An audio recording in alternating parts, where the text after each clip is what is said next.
Et nous passons à notre débat principal d'aujourd'hui, chers téléspectateurs. La première faculté d'études supérieures en nanotechnologie a été inaugurée à l'Université du Caire. Il s'agit de la première faculté de ce genre en Égypte et au Proche-Orient tout entier. Elle vise principalement à former des cadres spécialisés dans ce domaine et aptes à booster les programmes scientifiques en Égypte, en Afrique et au Moyen-Orient. La diversité des domaines dépendant de la nanotechnologie fait d'elle un pilier du plan du développement durable 2020-2030, du développement industriel et de la tournée vers l'intelligence artificielle.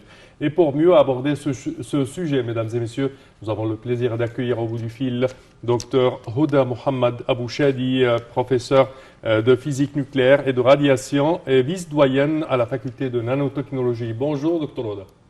Bonjour. Alors, premièrement, quel est, je dirais, le but ou l'objectif essentiel de la création d'une telle faculté et certainement nanotechnologie avec notre scientifique distingué, le feu Ahmed Zouil, qui a reçu le prix Nobel pour ses découvertes en nanotechnologie. Alors, si vous pouvez nous donner plus de clarté sur ce sujet. La science de la nanotechnologie était fondée dans les années 60 par Richard Simon. C'était quand il a commencé à dire que the space is wide down there, il y a plein de l'espace en bas. Depuis les années 60, on a commencé à trouver que la nanotechnologie est très effective dans les domaines du tract delivery et de la pollution pour ce qu'on appelle water remediation, la purification de l'eau et de la conservation de l'énergie, dont des batteries qui sont plus durables. Alors c'est une science multidisciplinaire et qu'on a besoin d'offrir à nos étudiants, surtout que c'est pour les études supérieures. Ça va servir à la pharmacie, ça va servir dans les domaines de l'énergie, ça va servir aussi dans la purification de l'eau et aussi dans la purification des terrains qui ont été atteints par du heavy metal et de la radiation ou des éléments nucléaires. Très bien. Docteur Huda, vous avez justement précisé qu'une telle formation ou que cette technologie profite à des secteurs variés, comme la médecine, peut-être certainement l'énergie et d'autres. Justement, pour être plus direct, pour essayer de simplifier aussi un petit peu l'idée de cette technologie, avant de parler de cette formation d'études supérieures, comment est-ce qu'on peut justement comprendre l'importance de cette technologie dans les différentes sciences ou domaines de notre quotidien? Je vais prendre un peu de temps pour vous l'expliquer. Il y a eu 4 générations de révolutions technologiques dans le monde. C'était le début quand ils ont commencé à trouver l'acier et le fer pour construire les instruments. Après, c'était le charbon et le pétrole. Et après, on a trouvé les communications pour avoir des télécommunications, les téléphones. Et maintenant, la révolution industrielle commence par la télécommunication, la nanotechnologie et aussi la biotechnologie et l'intelligence artificielle. Alors, nous sommes dans une domaine de révolution où notre ordinateur qui était si grand pendant les années 60, maintenant ça peut être dans le bout de notre doigt. Les ordinateurs peuvent arriver dans le bout de notre doigt. On a commencé à trouver, au lieu d'avoir des smartphones, des smart télévisions, on aura aussi des tissus qui sont plus intelligents pour servir aux gens qui ont des problèmes pour la santé.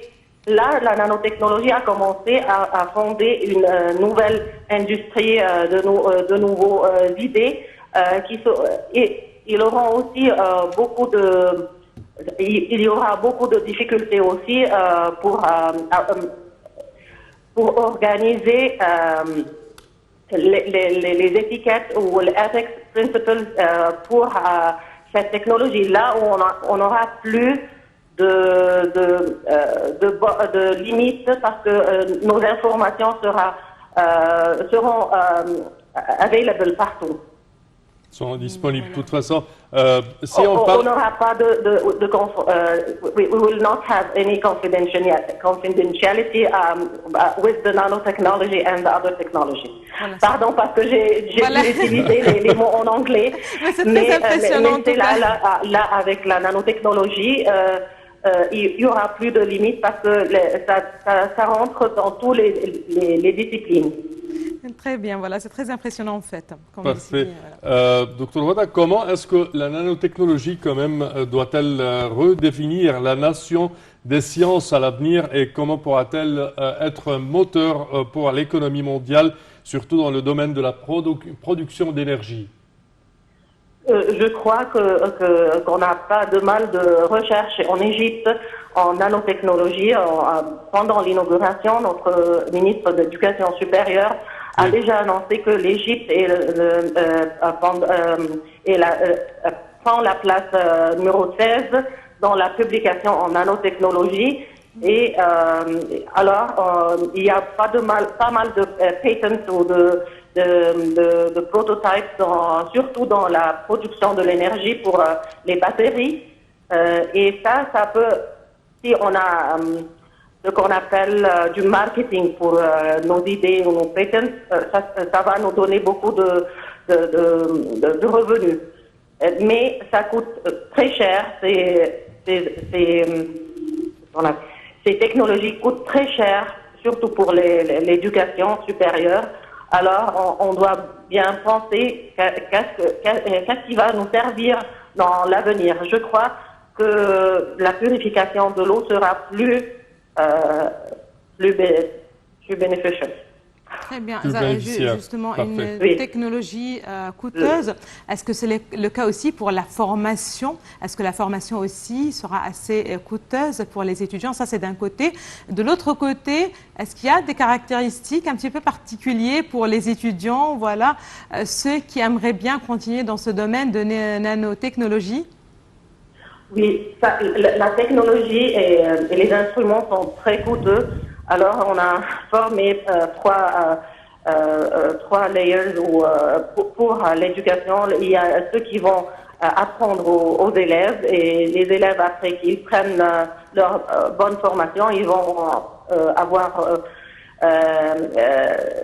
ils seront capables d'utiliser les instruments qui sont vraiment coûteux. Mais on peut aussi aider les élèves. On a des cours pour former les élèves à avoir des projets et pour obtenir des budgets.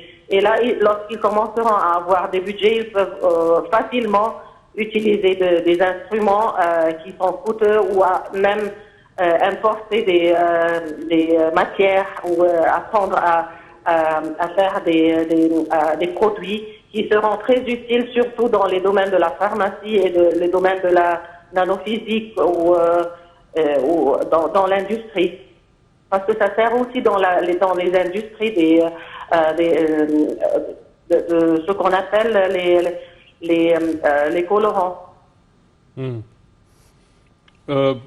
Également, si on parle de cette faculté, cette nouvelle faculté d'études supérieures sur la nanotechnologie, quelles sont les conditions pour y être un élève ou y étudier quand même la nanotechnologie?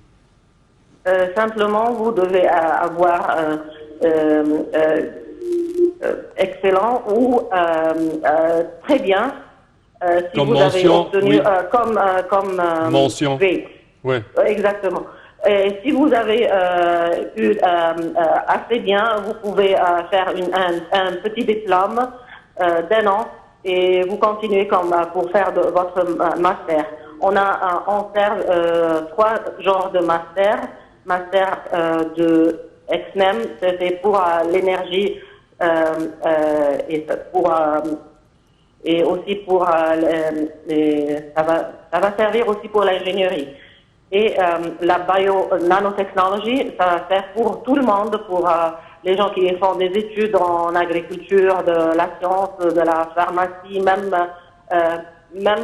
ceux qui ont obtenu en ingénierie, ils peuvent faire une formation en bio-nanotechnologie, mais ils doivent prendre des cours de biologie et de chimie en plus. Oui. Pour normaliser les élèves, parce qu'ils viennent de tout genre d'éducation et ils doivent être normalisés. Et ensuite, on a conservation et restauration. Ça, c'est la façon scientifique de restaurer et de conserver les matières qui sont de l'archéologie. Très bien. Une des études scientifiques pour faire des three-dimensional printing, des pièces de monuments et faire la restauration avec une manière scientifique, faire des échantillons en biologie, utiliser les bonnes matières chimiques pour ne pas ruiner les monuments ou les habits ou les matières. Très bien. Oui. Voilà, si c'est une technologie assez coûteuse, est-ce que aussi on peut parler de technologie propre, ouverte? Je sais que normalement, quand on dit voilà propre ou ouvert, c'est-à-dire c'est pour tout, pour l'énergie par exemple, l'énergie verte, l'énergie propre, mais est-ce que la technologie peut avoir justement aussi, ou être qualifiée aussi de propre ou non?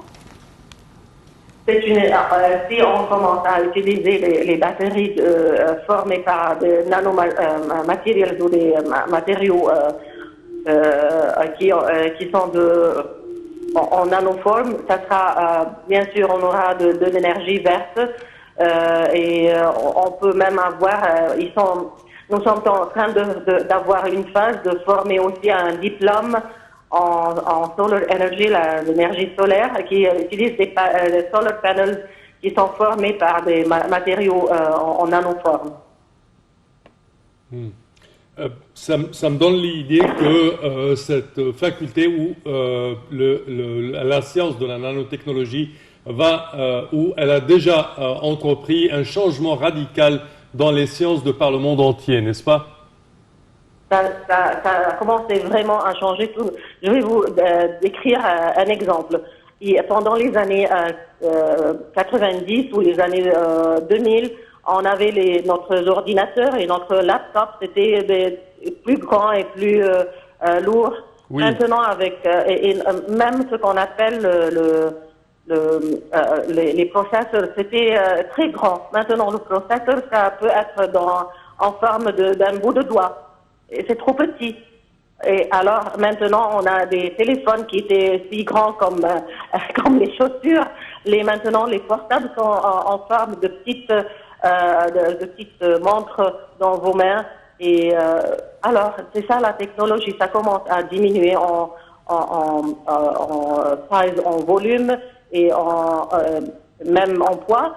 Et là, ça coûte plus cher, mais ça aussi réduit le coût de ce qu'on appelle de dépenses. Parce que si on ne dépense pas, on ne ruine pas beaucoup de matériaux dans la formation des choses. On a toujours de fond d'utiliser d'autres matériaux dans notre vie. Parce que si on commence à vraiment utiliser toutes nos ressources sur la Terre, un jour on n'aura plus de matériel pour construire ou pour faire n'importe quoi. Alors, la nanotechnologie, c'est aussi, ça préserve notre économie. Oui. Selon vous, alors, je pense qu'une seule faculté n'est pas suffisante. On a besoin de maintes facultés ou d'avoir une sorte de curriculum de nanotechnologie à être enseigné dans différentes universités de par l'Égypte tout entière. Je crois qu'il ne faut pas répéter les instruments, et si on a 2 ou 3 facultés en Égypte, ça sera très bien, mais pas plus que ça, parce que, par exemple, dans le domaine de la physique nucléaire où j'ai pris mon doctorat, on n'a pas besoin, le taux de croissance de demande des ingénieurs nucléaires est 6% dans le monde entier. Alors, si on a 10 facultés, ça ne servira pas à notre économie, à notre pays. On doit penser à ces étudiants, qu'est-ce qu'ils vont faire après qu'ils prennent leur master ou après qu'ils prennent leur doctorat en nanotechnologie. On doit, le taux de croissance de demande dans notre économie ou pour vraiment absorber cette technologie n'est pas si grand. Alors, il ne faut pas répéter. Il ne faut pas répéter beaucoup. Si vous me permettez, justement, pour ouvrir là des parenthèses, pour savoir quelles sont les formations les plus demandées aujourd'hui. Ici, par exemple, l'énergie nucléaire, voilà, le montant actuel est suffisant. Voilà.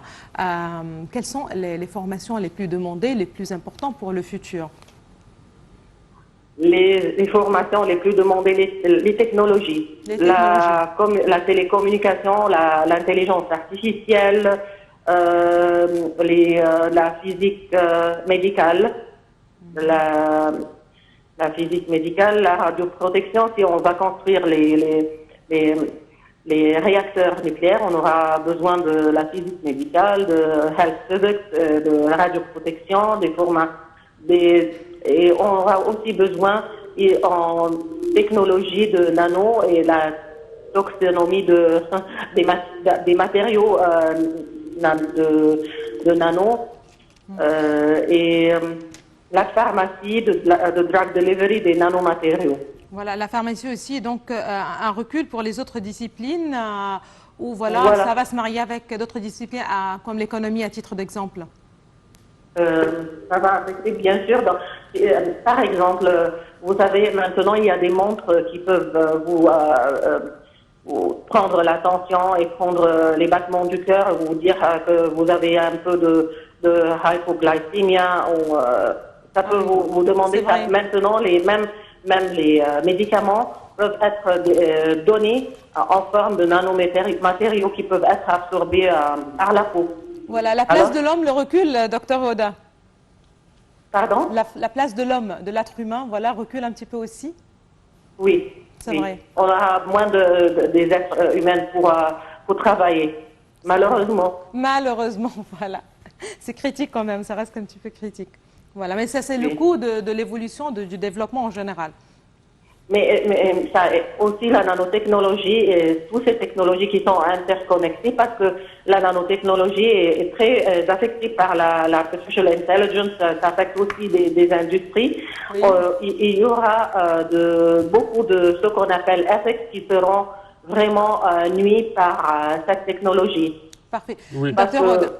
Voilà, c'est parfait en fait. Merci beaucoup de vos explications. Merci de votre temps.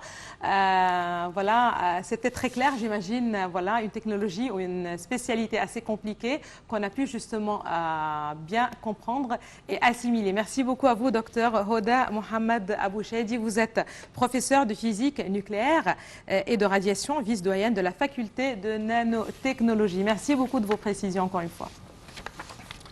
Oui, chef. Et on vous retrouve tout de suite après.